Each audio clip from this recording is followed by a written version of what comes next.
But it's not just about the money. Given what has been happening with, Amtrak management's lack of transparency in their decision making,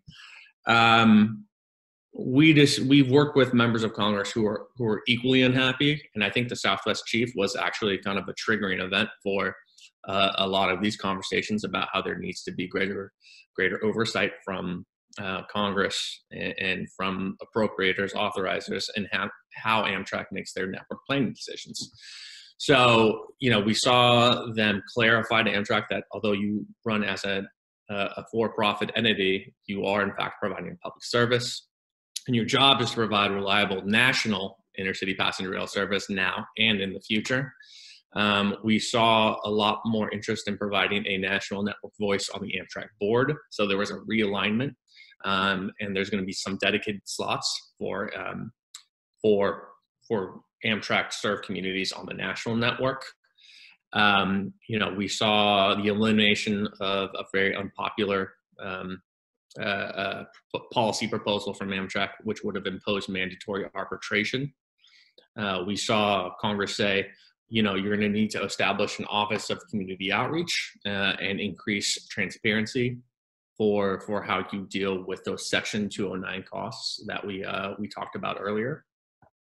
It also gave Amtrak some really important tools to provide quality service. So Amtrak has really suffered through on-time performance issues because the Class 1s have been not living up to their legal obligation to give Amtrak trains preferential dispatching.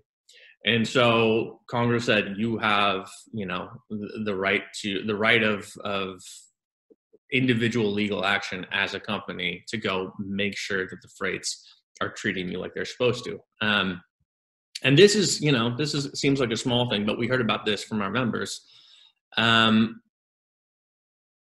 Food and beverage, when you're on a long distance train, can be a very important thing. It's an important loss leader in bringing in new customers and making sure that these services are sustainable in the long term.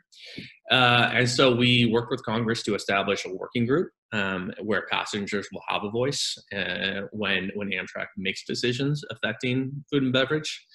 We also worked with the committee and Representative Cohen to make sure all long distance passengers will have access to hot meals, and that all passengers, even if you're in coach, will have access to the dining car. And it removes the MICA amendment, which said you can only provide food and beverage service if it makes a profit. Because again, we all know this is in a lot of ways a loss leader, and it's what brings people onto the train, which is how you make money through the dining car.